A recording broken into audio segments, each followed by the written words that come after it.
En el meu grau de teràpia ocupacional hem après a promoure, mantenir i recuperar la salut de les persones i ho fem a través de les ajudes i productes de suport i tot amb el tema d'activitats significatives per a aquelles persones. El primer que fem és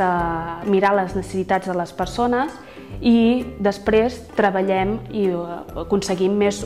objectius per a aquelles persones. Podem treballar amb persones, amb gent gran, amb nens, amb adolescents, amb persones que tenen problemes amb addiccions, amb tot el tema de salut mental, rehabilitació física,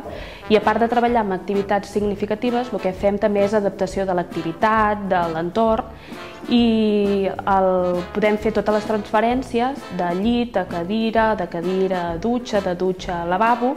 i a més també podem treballar a l'hospital no només en els domicilis d'aquestes persones, sinó que també podem treballar en hospital de dies per a adolescents amb problemes de conducta, amb problemes de